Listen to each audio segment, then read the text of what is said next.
Miércoles 5 de febrero, ¿cómo estamos? ¿Cómo vamos? ¿Qué tal todo? Vamos a hablar de las noticias más relevantes del día de hoy. Eh, Imposible no hablar del fallido Consejo de Ministros del gobierno del presidente Gustavo Petro.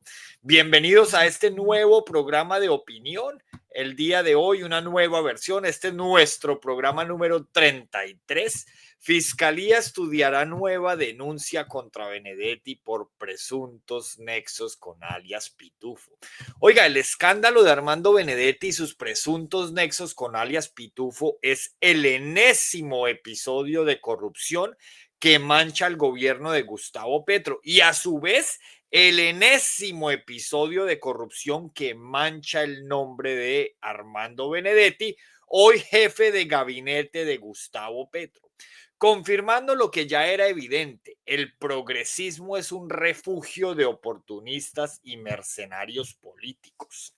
La denuncia presentada ante la Fiscalía expone lo que muchos han señalado desde hace años, la conexión entre el poder y las prácticas ilícitas que han corrompido el aparato estatal. Es irónico que un gobierno que se vendió como el defensor de la transparencia termine involucrado en oscuros manejos de financiación, repitiendo los mismos vicios que tanto criticaba. La fragilidad ética de la administración Petro queda en evidencia cuando personajes como Benedetti, conocidos por su historial de intrigas y traiciones, operan con total impunidad. Eso por encima inclusive de las opiniones de aquellos que han acompañado a Gustavo Petro durante décadas. Mientras tanto, la justicia avanza con paso de tortuga, incapaz de imponer sanciones ejemplares a quienes usan la política como negocio personal. Nos preguntamos si en este nuevo caso de Armando Benedetti, en esta nueva denuncia, la fiscalía también va a avanzar a pasos paquidérmicos, como lo está haciendo en el caso de Nicolás Petro. El gobierno Petro ha demostrado que el discurso de cambio es solo una pantalla para encubrir los mismos vicios del pasado. Su historial de traiciones y escándalos lo convierte en un símbolo de la decadencia de la clase política colombiana. Los que creyeron que este iba a ser el cambio quedaron precisamente como Armando. Ustedes saben el resto y si no, pregúntenle a Armando Benedetti. Las instituciones tardan en actuar, permitiendo que estos personajes continúen medrando en la política sin consecuencias reales. El caso Papá Pitufo revela que la supuesta superioridad moral de la izquierda es puro artificio. Y la quinta conclusión, los conflictos internos y las denuncias mutuas muestran a un gobierno más ocupado en luchas de poder que en gobernar. Y es que el progresismo, señores, con su retórica populista y con sus falsas promesas de justicia social, ha demostrado ser el mayor engaño político de nuestro tiempo. Bajo la bandera de la equidad, han instaurado un régimen de compadrazgo, con Benedetti, por supuesto, donde los peores elementos de la política encuentran cobijo y protección. Háganme el favor. La complicidad de Petro con figuras como Armandito expone la hipocresía de quienes, mientras acusan a sus adversarios de corrupción, tejen redes de financiación ilegal con personajes salidos del bajo mundo. La justicia, sumisa y timorata, mira hacia otro lado, permitiendo que la podredumbre siga extendiéndose. Colombia no enfrenta una simple crisis política, señores. Lo que enfrenta es la consolidación de una élite progresista, cuyo único objetivo es perpetuarse en el poder a cualquier costo. Mucho cuidado porque lo mismo pasó, algo muy similar pasó en España con el señor Pedro Sánchez y ahí está ya 6 años lleva como presidente de gobierno. No vaya a ser y por aquí nos pase lo mismo. Un abrazo también para Florencio, un abrazo de retorno. Recuerden que este es el programa de opinión de Hernán Opina. Nos encontramos por aquí a esta misma hora todos los días, de lunes a viernes. Esta semana estoy cuadrando con un invitado que vamos a tener en una de nuestras próximas ediciones para que estemos pendientes a ver qué nos dicen algunos que han sido actores políticos en los municipios, en este caso un ex concejal de Pereira. Por aquí me dice Juan Carlos Rodríguez que será el único bodeguero que voy a leer hoy. Vaya, trabaje, vago. No, pues por fortuna aquí estamos precisamente en esas, trabajando. Trabajando, lo que ustedes no hacen, los pájaros tirándole a las escopetas, ¿cómo la ven ustedes? Oiga, pero además el señor Álvaro Leiva, oiga, Álvaro Leiva también se pronunció alrededor de lo que está pasando en Colombia. Vamos a leer a quien hace algunos meses se inmolaba por el gobierno de Gustavo Petro. Esto es muy curioso porque ahorita ya vemos cómo hay todavía quienes defienden a Gustavo Petro. Aquí tenemos a uno que lo mandan a uno a trabajar como si uno no trabajara. Hay quienes todavía desde el ataque a Dominem defienden a Gustavo Petro, pero hay otros que son figuras relevantes dentro del movimiento político, como Álvaro Leiva, como Iván Cepeda, como Alexander López, que precisamente lo que están es inconformes, lo que están es descompuestos por lo que hizo Gustavo Petro y por la forma como le está dando manejo a su gobierno en este su último año. Vamos a leer, por eso les digo, a Álvaro Leiva, quien dice así: ciudadanas y ciudadanos, me corresponde hoy manifestar lo que sigue. Con el señor presidente hace meses no me comunico. Imposible tener interlocución con él. He guardado riguroso silencio viendo desde la distancia el lento hundimiento de su proyecto de gobierno. Pretendí orientarlo mediante el mecanismo a mi alcance.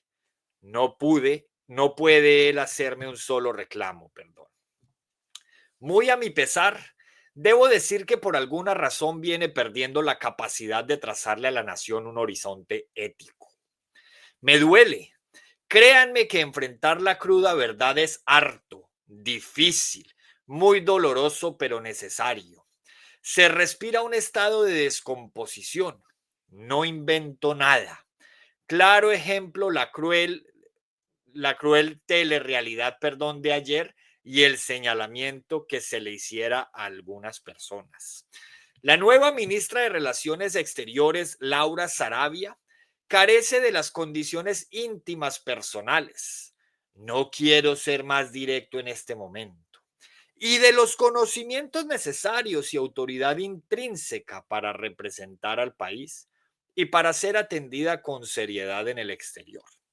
El nuevo jefe de gabinete expuso en un momento de ingrata recordación su situación personal. ¿Qué más puede decir? ¿Qué más se puede decir? Quizá que la patria tiene que sobreponerse a esta calamidad. Repito la pregunta formulada anteriormente. ¿Será el anticipo de algo más de fondo para lo cual los colombianos nos debemos preparar? Y así es como las voces que han tenido autoridad dentro de este proyecto político, si es que así se le puede llamar, Álvaro Leiva, manifiestan su inconformidad. Desde un doble rasero, por supuesto. Ahora él dibuja esto, claro, leámoslo como un exministro ardido porque lo sacaron, pero él dibuja esto como si Colombia estuviera viviendo una tragedia. Y claro que así es. Desde el principio advertimos que el gobierno de Gustavo Petro terminaría siendo eso, una tragedia para Colombia. Luego que no nos vengan estos personajes aquí a dar clases de moral y a dar lecciones de vida, como si no hubiera sido gracias a ellos que esta tragedia logró materializarse. Alejandro Gaviria, por ejemplo, quien en campaña estuvo en contra de Gustavo Petro, luego para segunda vuelta se alineó con Gustavo Petro, lo ayudó a elegir, fungió como su ministro de Educación y después se salió del ministerio o lo sacaron del ministerio, una de las dos. Se salvó del show mediático de ayer, del reality de ayer.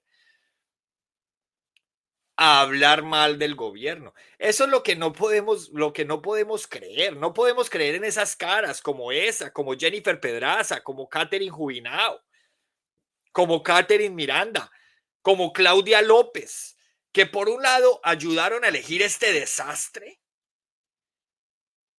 y ahora ya milagrosamente se desmarcan y dibujan todo esto como si fuera una tragedia, como si el país no hubiera conocido a Gustavo Petro lo suficiente para ver este hecho sobreviniente.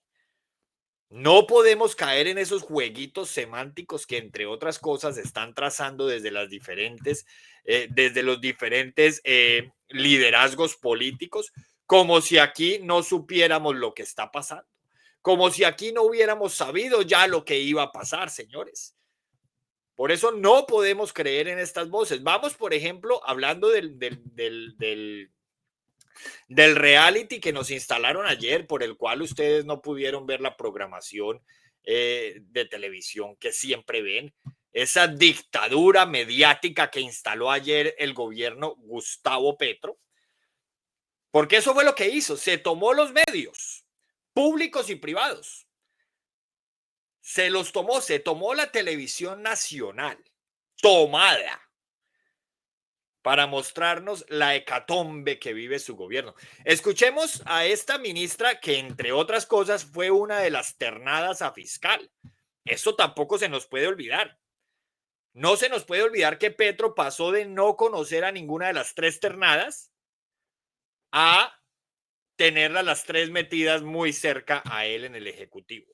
Bueno, la fiscal supuestamente es independiente, pero claramente vemos que independencia no hay mucha cuando el caso de su hijo no ha avanzado, por ejemplo. Vamos a escuchar aquí. Usted lo decide. Pero sí quiero decirle dos cosas que me parecen fundamentales en un momento como el actual.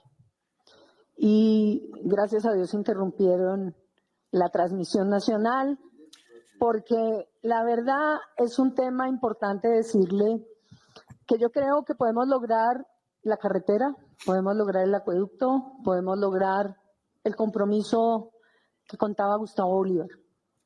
Pero el tema se lo claman desde todas las regiones y yo se lo he dicho personalmente y se lo vuelvo a decir.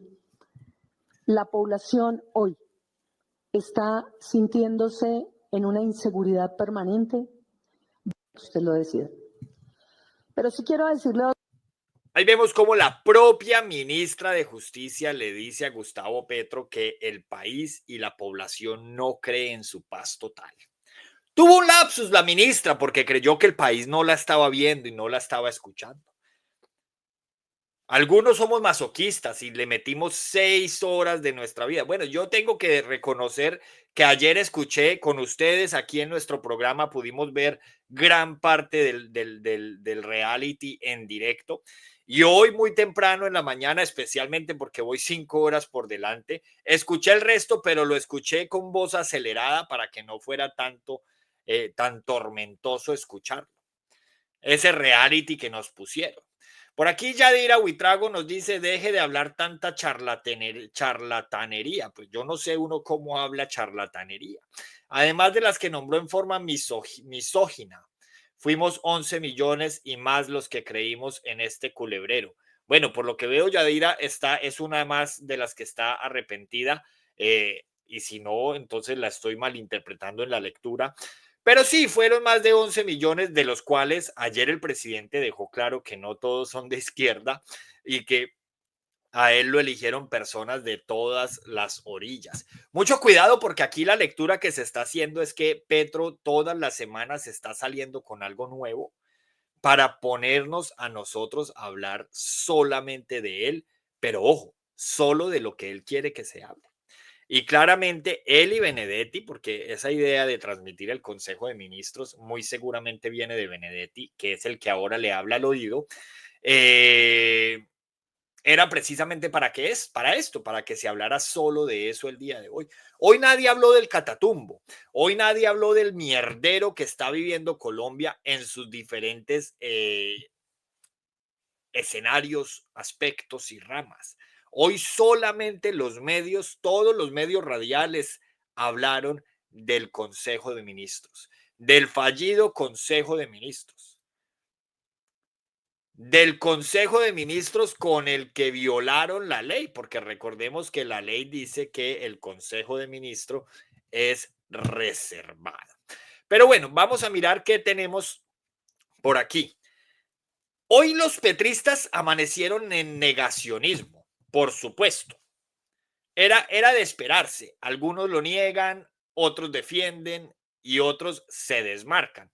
Por ejemplo, uno de los ministros que se ha caracterizado por ser petrista pura sangre durante este gobierno fue el primero o fue uno de los primeros en pasar su carta de renuncia. Algo que tal vez sorprendió a muchos, pues por lo menos la renuncia de Juan David Correa, el ministro de Cultura, no se esperaba. Entonces aquí nos quieren vender la idea de que todo está bien, de que estas son las diferencias normales que se tienen en un gobierno. Nos creen pendejos. Pero vemos cómo los ministros más cercanos a Gustavo Petro son precisamente los que lo están dejando, los que se le están bajando del bus. La renuncia de Juan David Correa como ministro de Cultura es solo un síntoma más del caos que consume al gobierno de Gustavo Petro. La debacle en el Consejo de Ministros revela una administración fracturada, carente de liderazgo y sumida en luchas internas que paralizan la gestión estatal. La imposición de Laura Sarabia, el descontento de Francia Márquez y la crisis ministerial evidencian lo que siempre fue predecible: un gobierno progresista basado en improvisaciones, lealtades personales y disputas ideológicas que impiden cualquier ejercicio serio del poder. La crisis no es solo de gabinete, sino de un modelo de gobierno que, incapaz de gestionar, se ahoga en su propia ineptitud. Mientras tanto, la cultura, que debería ser pilar de identidad y cohesión nacional, queda relegada a un segundo plano, víctima de la incompetencia y de los juegos de poder de un régimen en descomposición, como lo han dicho incluso muchos de ellos. La crisis ministerial refleja la inestabilidad estructural de una administración sin rumbo. Entre disputas internas y luchas de poder, el país queda a la deriva, señores. La creciente influencia de Sarabia demuestra que Petro es solo una figura decorativa en su propio gobierno. Aquí, ayer nos dimos cuenta que los que mandan son Armando Benedetti y Laura Sarabia. El abandono del Ministerio de Cultura es otra muestra de que la izquierda solo usa el arte como propaganda. Afortunadamente tenemos por ahí un activista que estaba de paso en Alemania, el señor Fran Portilla, que terminó poniendo una denuncia por los ciudadanos colombianos que se atrevieron a ensuciar las paredes de Alemania en Berlín. Petro prefiere el espectáculo de los consejos de ministros televisados en lugar de resolver los problemas del país. Por eso yo pienso u opino que el progresismo, señores, que se jacta de ser alternativa moral y política, ha demostrado ser un experimento fallido de egos enfrentados. Eso fue lo que vimos ayer: egos enfrentados y mediocridad administrativa. Así lo definiría yo. Si me tocara ponerle el título a un titular de prensa, lo haría así: el gobierno de Gustavo Petro, dos puntos: egos enfrentados y mediocridad administrativa. La renuncia del ministro de Cultura, del señor Correa, y el escándalo del Consejo de Ministros revelan la fragilidad de un gobierno que, lejos de solucionar los problemas del pueblo, se hunde en sus propias contradicciones. En su afán por vender una imagen de transparencia, Petro recurre a la teatralización de la política con consejos de ministros televisados, como si la propaganda pudiera ocultar la descomposición interna de su administración. Mientras tanto, la cultura, una herramienta clave para la identidad nacional, queda en manos de burócratas incompetentes que solo la ven como un vehículo ideológico. La promesa progresista ha quedado reducida a un espectáculo de disputas internas y lealtades personales, dejando claro que la izquierda, más que gobernar, se especializa en la autodestrucción. Pero es que hablando de cultura, tenemos a una de Margarita Rosa de Francisco, que inclusive con esto terminó desmarcándose. Yo no conozco al primer petrista serio, que esté defendiendo el reality que nos instalaron ayer. Pasamos de ver en RCN a la casa de los famosos a ver la casa de los babosos, como decía hoy alguien en la prensa. Perdón, alguien lo corrigió y dijo que no, que era la casa de los ministros. Entonces esa misma persona completó y dijo la casa de los ministros babosos. Así fue. Es que al que no le guste aquí cómo calificamos, pues seguramente son los mismos que antes no se referían al presidente Iván Duque como Iván Duque, sino como Porky. Entonces a mí no me vengan aquí a dar lecciones de moral, que precisamente este espacio, que es personal, que es mi espacio, es en donde podemos reírnos un poco utilizando, dándole un amplio uso al lenguaje. Muy bien, eso es lo que tenemos. Vamos a ver por aquí una de las formas como Gustavo Petro defiende el nombramiento de Armando Benedetti. Gustavo Petro pide segundas oportunidades para Armando Benedetti y conecta su petición con esto, con que en épocas del M-19 a los soldados heridos los curaba la mujer más bonita del M-19, porque así empezaba a sentir el amor, se despertaba el amor.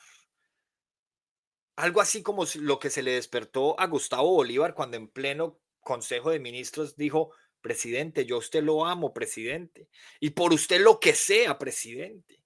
Algo que ha sido inclusive motivo de meme para el mismísimo Daniel Quintero, que todos sabemos tiene profundas diferencias con el señor Carrillo y el señor Bolívar.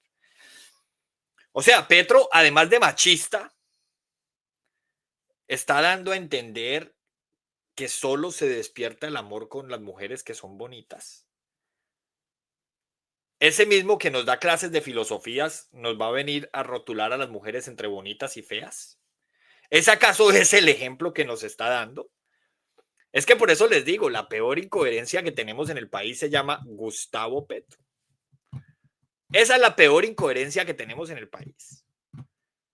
Pero bueno, aún así hay personas que siguen defendiendo ese engendro. Aquí tenemos, las declaraciones de Álvaro Leiva no son más que la confirmación de lo que cualquier observador atento ya sabía.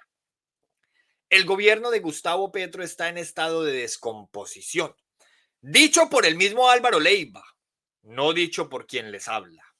La crisis ministerial, el caos en el Consejo de Ministros televisado y las disputas internas no son incidentes aislados, son la consecuencia lógica de una administración construida sobre la improvisación y la lealtad ciega en lugar de la competencia.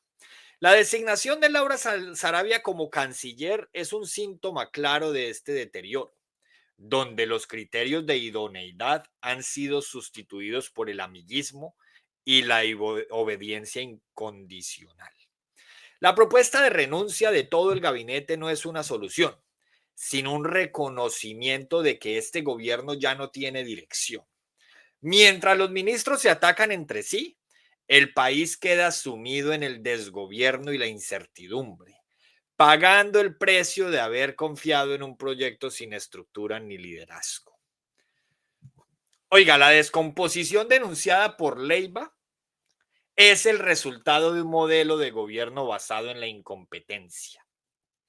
La canciller no ha sido elegida por méritos, sino por su capacidad de controlar los accesos al presidente.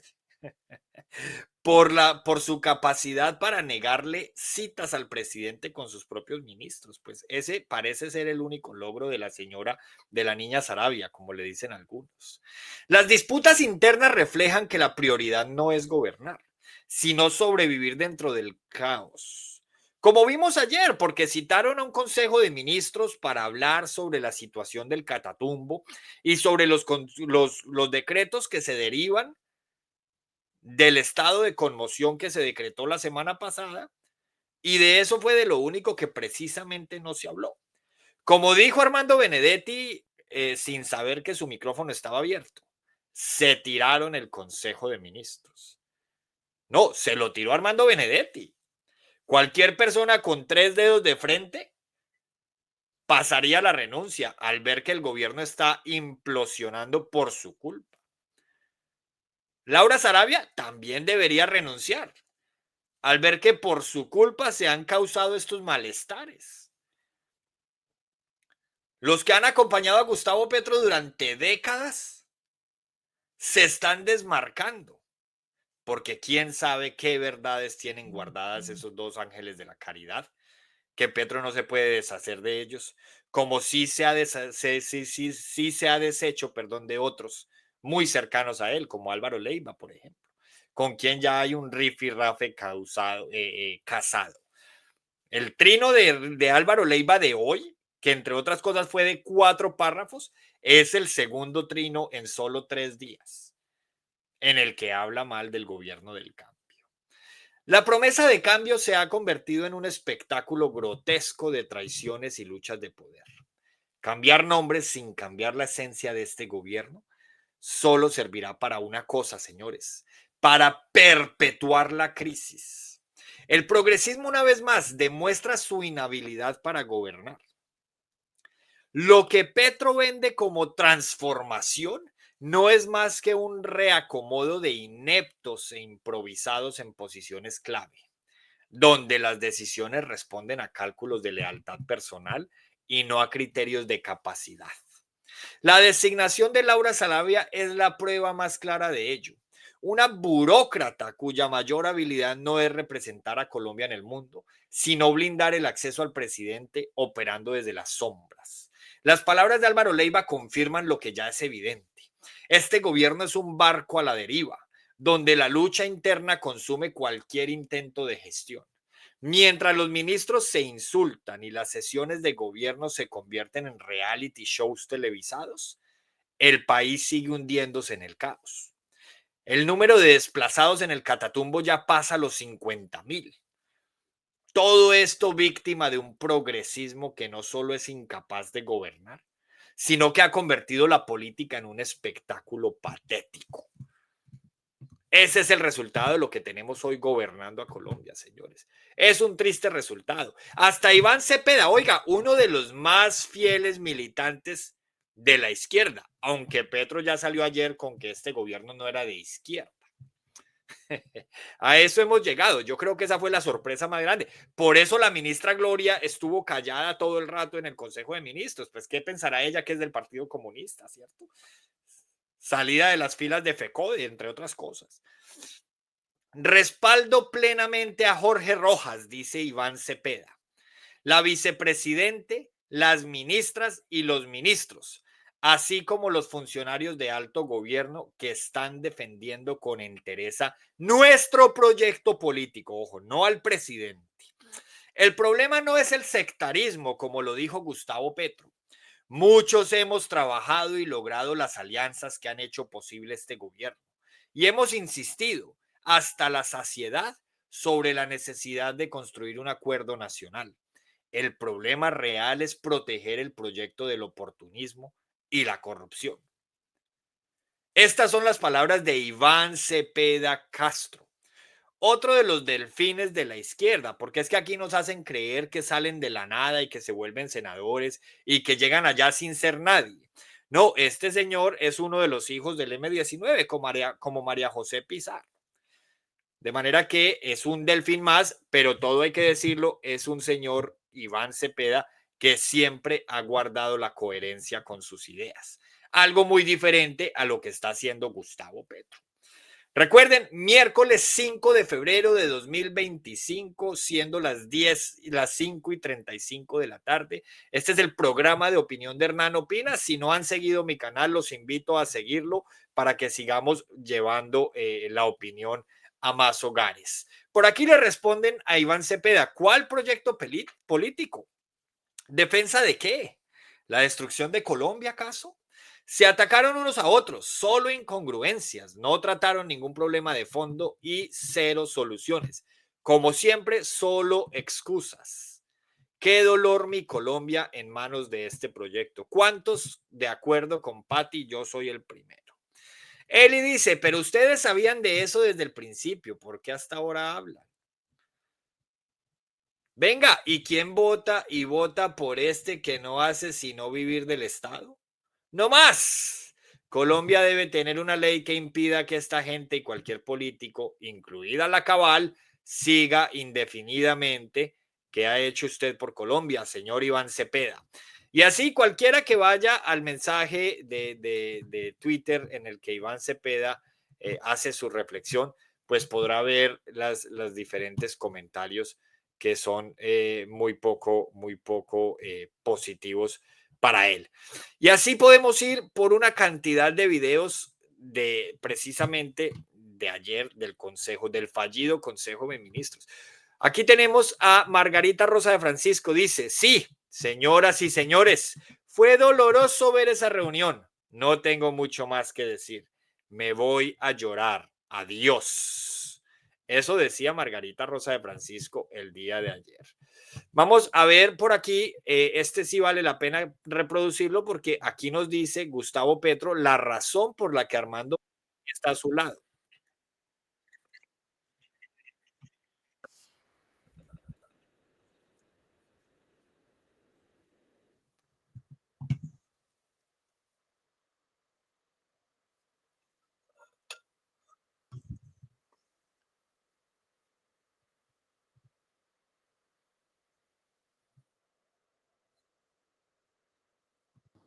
La locura puede hacer revoluciones.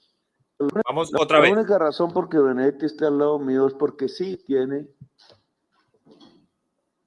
una especie de virtud, que es ser loco. Que era Batman. Usted no lo admite, pero yo sí lo conocí. La locura La puede locura. hacer revoluciones. La única razón por que Benedetti... Pero vamos a escuchar qué dicen los militantes del M19, como el director de la UNP. Vamos a escuchar qué dice Augusto Rodríguez, por ejemplo, ex M19, que no se le quedó callado a Gustavo Petro. O sea, estas son las diferencias que muchos nos dicen, son diferencias normales que pasan en cualquier gobierno. Tal vez en cualquier gobierno de guerrilleros, porque aquí vamos a ver a un guerrillero diciéndole a otro guerrillero, porque yo no creo en eso de ex, no, el que es no deja de ser en este sentido ideológico. Vamos a ver lo que le dicen a Gustavo Petro desde las filas internas del M19. Por último, para terminar, quiero pedir un inmenso favor.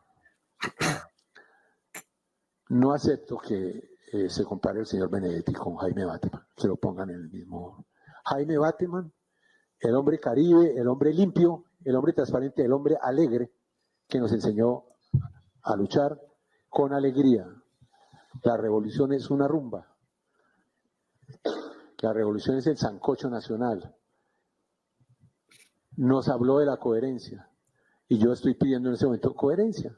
No sé, el señor Benedetti no ha sido condenado en nada, pero no significa que como tal, como lo hizo en la campaña, termina dominándola y generando los ruidos que hoy tenemos. No sé en qué va a terminar el tema de las investigaciones que hay, pero comenzaron con él, el tema del señor Pitufo, comenzaron con él y no sé dónde van a terminar. Ahí lo teníamos, al señor Augusto Rodríguez, hoy es el director de la UNP,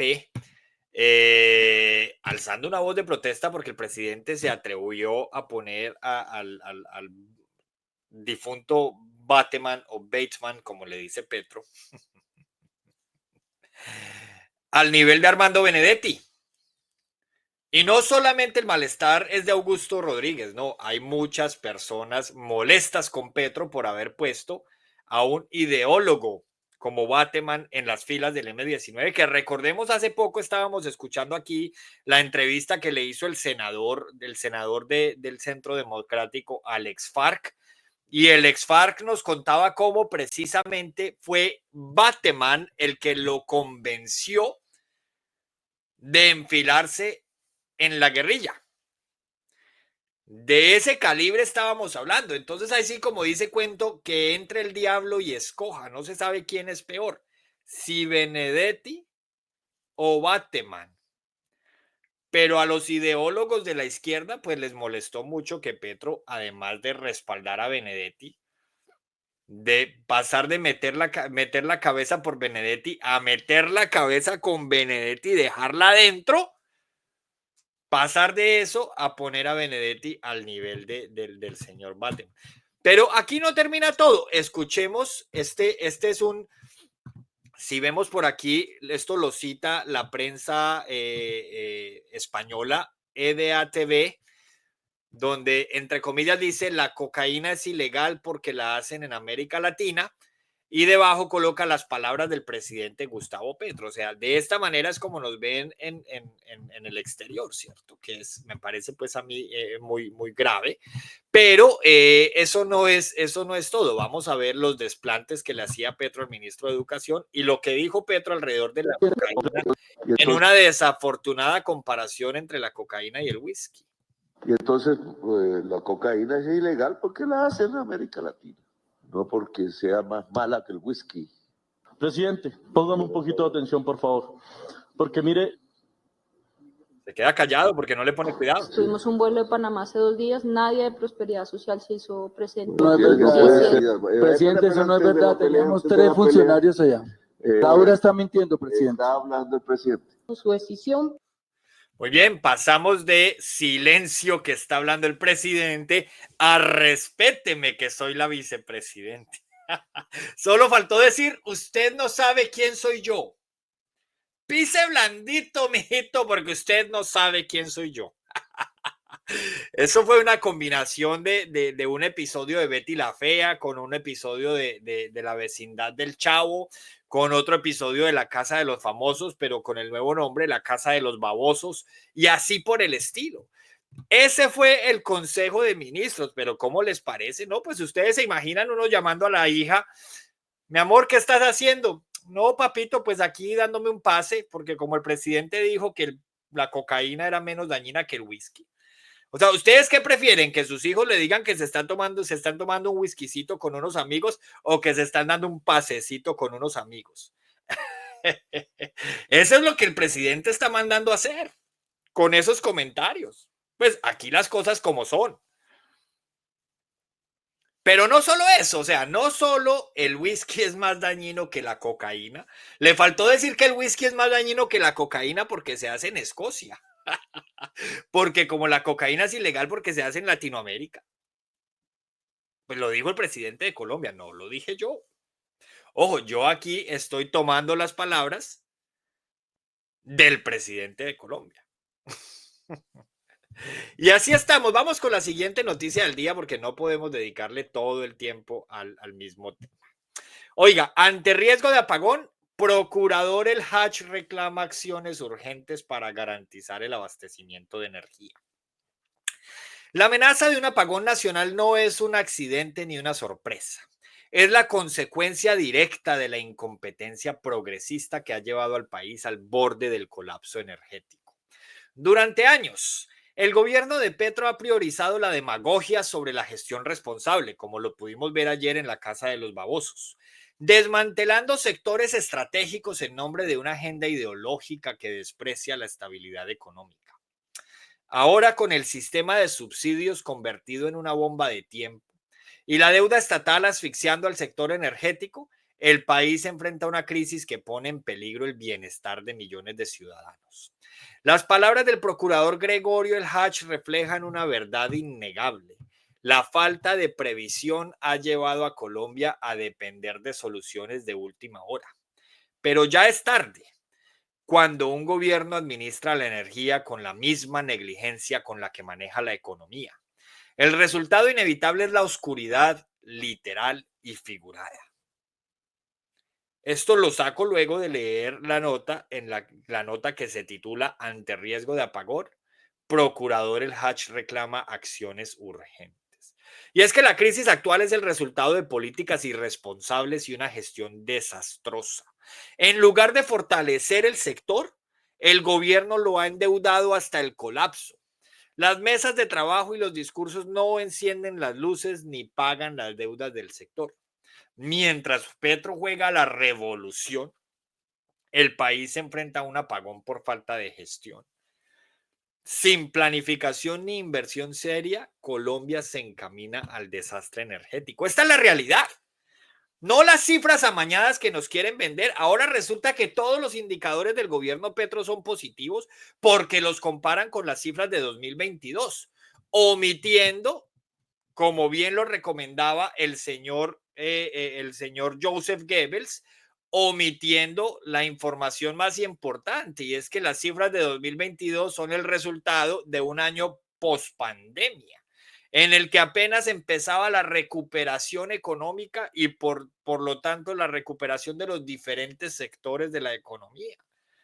Entonces, pues claro, esas son unas cifras muy fáciles de superar.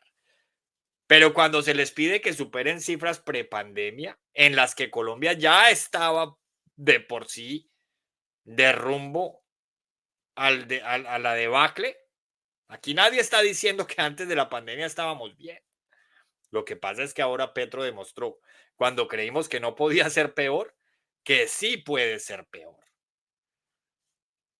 Mientras todo esto está sucediendo en el país, mientras ese tema energético hubiera sido un tema muy importante para tratar ayer en el reality que nos montaron, el presidente Petro y su gobierno lo que deciden es sacarse las ropitas al sol. Oiga, háganme el favor, pero ¿ustedes habían visto algo parecido alguna vez? ¿Alguna vez habían visto algo parecido? Vamos a profundizar en ese trino de la cocaína. El negocio se podría desmantelar fácilmente. El whisky, vamos, porque es que la anterior nota la puse para que ustedes vieran cómo nos ven en el exterior. Pero aquí está la intervención completa de Petro, por lo menos de esa fracción. Porque entonces hay que ir, si uno quiere la paz, es a desmantelar el negocio, ¿cierto? El negocio se podría desmantelar fácilmente si legalizan la cocaína en el mundo. Se vendería como los vinos, la plata se usaría para que los niños, no, como es hoy, no se pongan a tomar vinos, alcohol o fumar.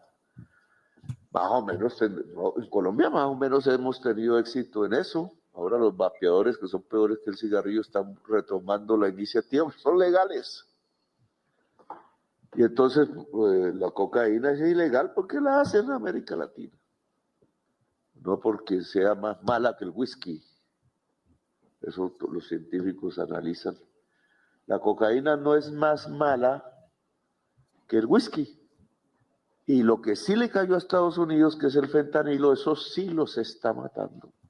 Y eso no se hace en Colombia, pero allá está, sin mayores políticas en contra. Porque entonces usan el fentanilo para tirarse a México.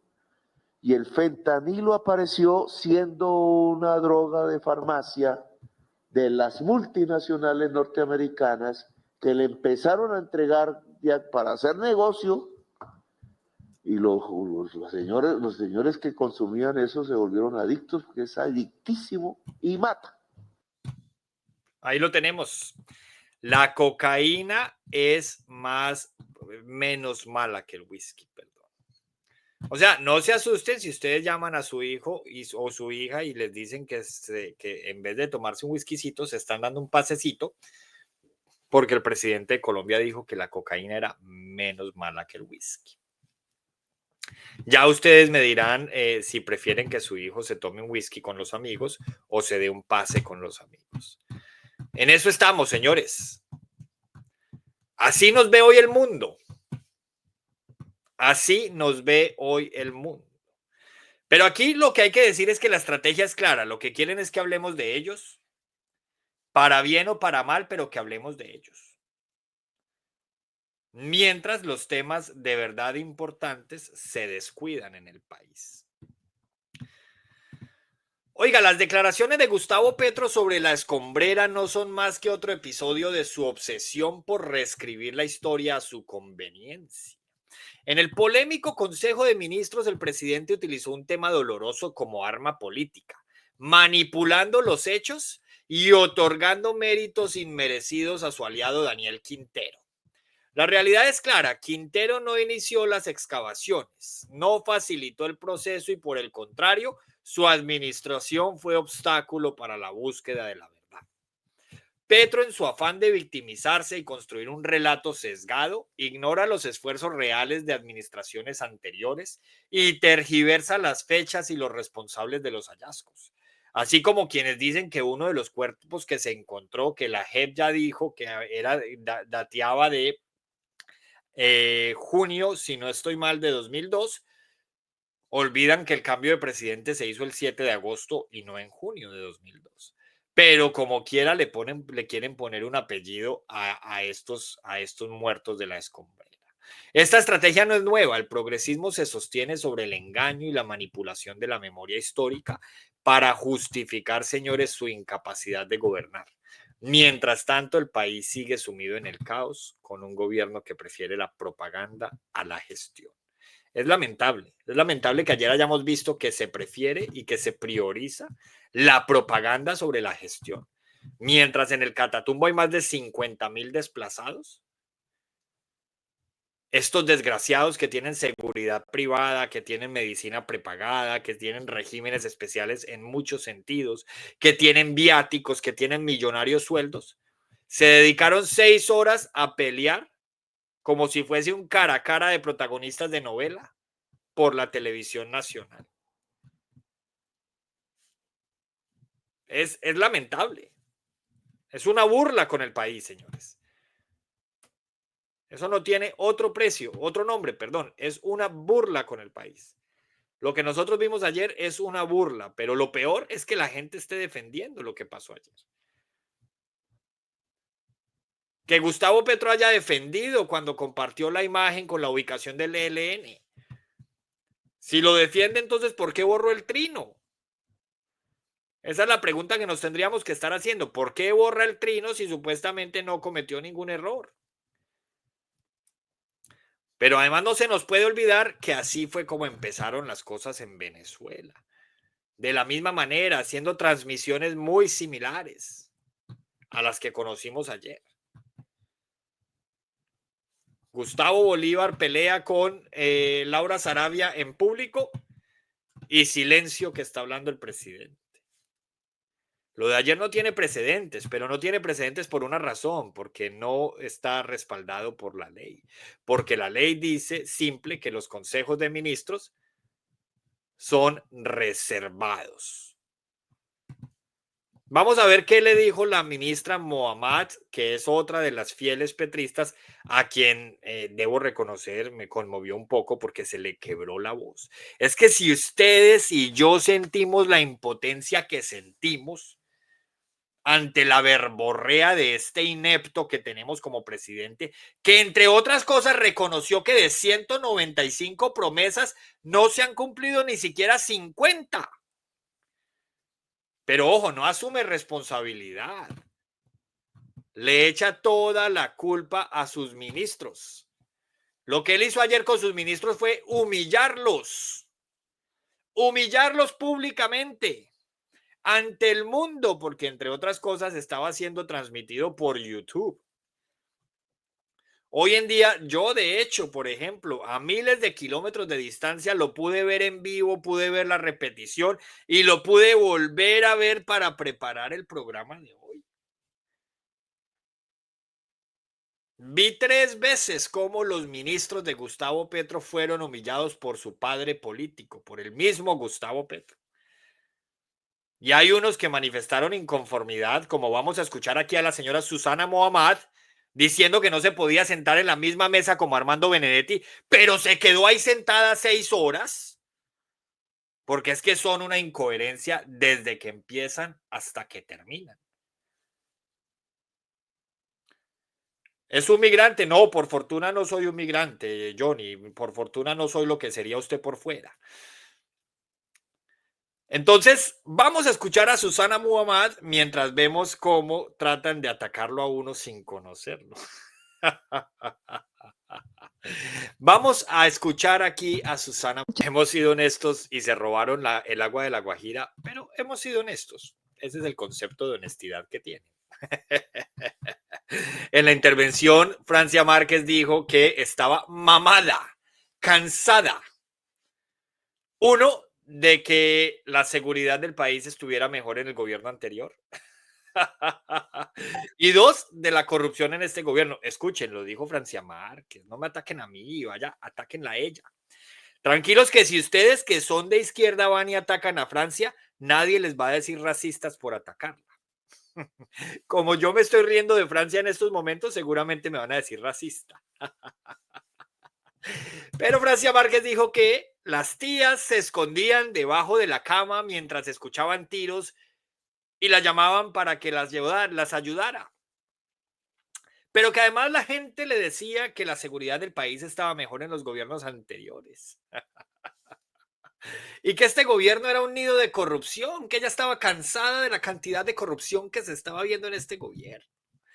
Acabamos de escuchar a Susana Mohammad, una de las petristas purasangres, más purasangres que tiene este gobierno, como ustedes lo escucharon, porque ella muy digna dice que no se puede quedar en la misma mesa con Gustavo Petro, perdón, con Armando Benedetti, que termina siendo lo mismo que Gustavo Petro. Pero ahí se quedó 6 horas sentada, no se fue, se le quebró la voz, pero sin lágrimas. En mi tiempo eso se le llamaban lágrimas de cocodrilo. Muy digna para decir, bueno, por lo menos una de las poquitas que dijo, que habló, por lo menos alzó la voz, porque hay otras que se las han pasado defendiendo a las mujeres, pero están calladitas frente a la llegada de Armando Benedetti. A mí todo esto me encanta, la verdad, porque a mí me gusta que me den el material ellos mismos, pero además puedo ponerlos de viva voz para que vean que no se está tergiversando nada, para que vean que este gobierno es un mierdero y ellos ayer en medio de un reality le mostraron al país que así es. Escuchemos a Alexander López Maya, el que fue nombrado en uno de los cargos más importantes del Ejecutivo y en su nombramiento dijo que de matemáticas no sabía nada, pero que iba a estudiar. De ellas dos, presidente. Eso se lo hemos dicho a usted también. O sea, Armando Benedetti fue compañero mío en el Congreso, Laura Sarabia la conocí en la campaña, pero no nos representan en este proyecto, presidente. Y eso no es sectarismo político. Eso es la posibilidad humana que usted planteaba de poder relacionarnos, de poder construir colectivamente. Yo puedo decir hoy, presidente, yo tuve diríamos nosotros, una relación en términos de lo que ha sido nuestro trabajo de respeto con Laura. Pero yo sé que Laura no tuvo esa misma relación con otros compañeros y esa es la verdad. Con Benedetti, la situación es mucho más compleja, presidente. Y no es de una segunda o tercera o cuarta oportunidad. O sea, este es un proyecto que hoy se está presentando por primera vez ante el país. Y nosotros no compartimos y no podemos compartir que espacios tan estratégicos para nuestro proyecto no estén hombres y mujeres que se han jugado toda la vida en este proyecto para que representen esa ideología y esa postura política que nosotros tenemos. ¿Sí? Y esto no es un tema personal con ellos dos, y no es un tema de plantearnos hoy ellos no trabajan o sí trabajan, esa no es la discusión, presidente. Pero yo, en lo personal, sí le apuesto a que en los cargos estratégicos, y se lo dije a ustedes de un principio cuando estaba conformando el gabinete de este gobierno, yo era senador de la República, se lo planteé, nosotros necesitamos un gobierno, nos lo dijo Lula en una visita que hicimos con Francia Márquez. Nos dijo Lula como 5 o 10 veces, nos lo dijo en una reunión, no dejen entrar a su gobierno a la gente del establecimiento, porque esa misma gente por dentro les puede hacer demasiado daño. Y vamos a terminar, pues obviamente fueron 6 horas de este nefasto Consejo de Ministros, pero vamos a terminar estas intervenciones pequeñas con la declaración amorosa de Gustavo Bolívar. Porque si sacrificamos tantas cosas porque amamos este proyecto, lo amamos a usted, presidente, y yo a usted lo amo. Se lo digo con toda sinceridad, y por usted hasta el último día, pase lo que pase, voy a estar directo, porque si sacrificamos tantas cosas porque amamos este proyecto, lo amamos a usted, presidente, y yo a usted lo amo. Se lo digo con toda sinceridad, y por usted hasta el último día, pase lo que pase, voy a estar directo, porque si sacrificamos tantas cosas porque amamos este proyecto, lo amamos a usted, presidente, y yo a usted lo amo. Se lo digo con toda sinceridad, y por usted hasta el último día, pase lo que pase, voy a estar directo. Eso sí le gusta a Petrico, oiga, que se le inmolen. Eso sí le vieron la risita, se le brotaron esos ojos, que es algo que no es difícil en Petro, ¿cierto? Es algo muy fácil, termina siendo muy fácil en Petro. ¿O cómo les parecen las confesiones de Gustavo Petro cuando pone al ministro Jaramillo en una destino siendo muy difícil, confesando que el ministro Jaramillo delinquió con él cuando estaba en la insurgencia? y usted me trajo al Congreso clandestino siendo liberal en su carro, lo denuncio, lo boleteo, ¿o no? Y yo era guerrillero del M. Y era un liberal. El liberal me hizo conocer por primera vez el Congreso de la República, yo estando en la clandestinidad, y vi a Turbay, que era el que nos quería matar, ahí como a 10 metros. ¿Cómo les parece? Pero de este video, bueno, los que no están en TikTok no pueden, pero si ven este extracto, mírenle la cara al ministro de Educación. Todo el mundo riéndose porque Petro confiesa que Jaramillo lo metió al Congreso de manera clandestina, Petro siendo guerrillero del M, estando en la insurgencia y seguramente siendo uno de los más buscados. Y vieron a su enemigo político ahí a unos métricos, ¿no? Hay que agradecer que no cometió una locura, Petro, ¿cierto? Pero mírenle la cara al ministro de Educación. Yo creo que la renuncia del ministro de Educación no está lejos. Mírenle la cara. Y usted me trajo al Congreso clandestino siendo liberal en su carro, lo denuncio, lo boleteo, ¿o no?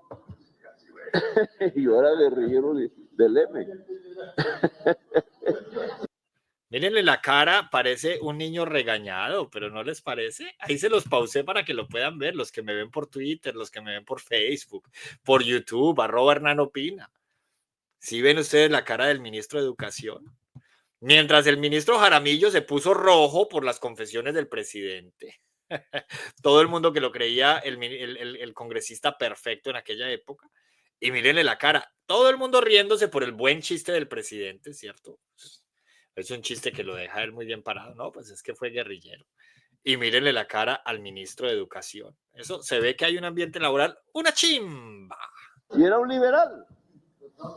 El liberal me hizo conocer por primera vez el Congreso de la República, yo estando en la clandestinidad, y vi a Turbay, que era el que nos quería matar, ahí como a 10 metros.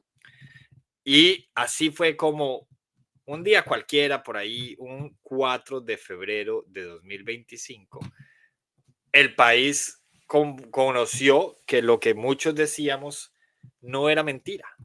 Y el gobierno de Gustavo Petro, que antes decía que los otros gobiernos eran un circo, terminó desdibujado. Terminó siendo, un circo. Escuchen, por ejemplo, este último extracto. Trump tiene razón. USAID no puede pagar nuestros funcionarios. O lo que lo reemplace. No vamos allá a negociar que nos sigan ayudando. Eso no es ayuda. Trump tiene razón, llévese su plata. Porque nuestra aduana debe ser... Pero mírenle la cara al ministro de Hacienda. ¿Cómo así que Petro le dice a Trump que se lleve su plata, que son millones de dólares? Oiga, millones de dólares para la misma JEP. Millones de dólares por cuenta de USAID. Mírenle la cara al ministro de Hacienda, pero es que ¿cómo se le ocurre a Petro decir eso?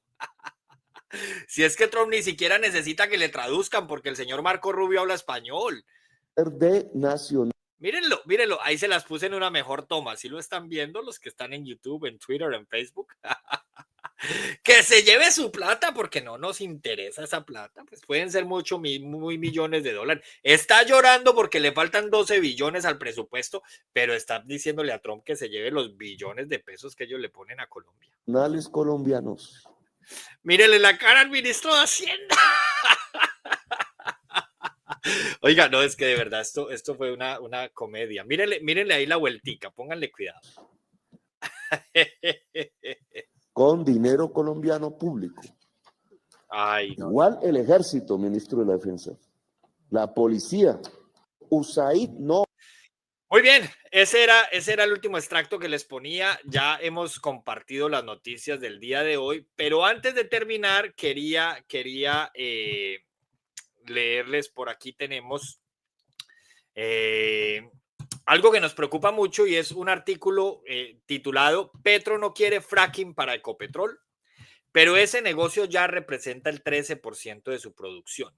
Y este es el golpe si lo abandona. Inclusive el sindicato de Ecopetrol, recordemos el sindicato que puso plata en la campaña de Petro, así como los señores de FECODE, hoy está en contra de Gustavo Petro por sus decisiones frente a Ecopetrol.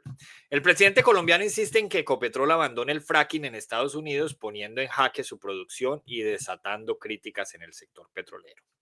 El presidente Gustavo Petro reavivó la polémica energética en Colombia al solicitar que Ecopetrol venda sus activos en el Permian, Estados Unidos, donde opera junto a Occidental Petroleum. Esta cuenca, una de las más productivas del mundo, representa el 13% de la producción total de la petrolera, con más de 103,000 barriles diarios. La decisión ha generado una ola de críticas, ya que el fracking en el Permian ha sido clave para sostener la producción de Ecopetrol en medio de una caída de utilidades y ventas. ¿Puede Ecopetrol deshacerse del Permian tan fácilmente? Felipe Campos, gerente de inversión y estrategia en Alianza Valores y Fiduciaria, duda de la viabilidad de la venta. Abro comillas. Ni idea si pueden salirse tan fácilmente de lo del Permian. Lo que sí sabemos es que de un potencial de producción de 826,000 barriles diarios con los dos negocios de fracking en Estados Unidos, ya estamos en 750,000 y bajaríamos automáticamente a 660,000 si vendemos el que nos queda. Por su parte, el exministro de Hacienda, Juan Carlos Echeverry, fue más tajante. Abro comillas. ¿Acaso Petro es dueño de Ecopetrol? El dueño de Ecopetrol es el Estado, que representa a 52 millones de personas, no a una sola. El activo del Permian es el más productivo de Ecopetrol. Ha evitado que la producción de la compañía caiga y dentro de las pésimas decisiones de este gobierno, esta tendría un lugar superlativo.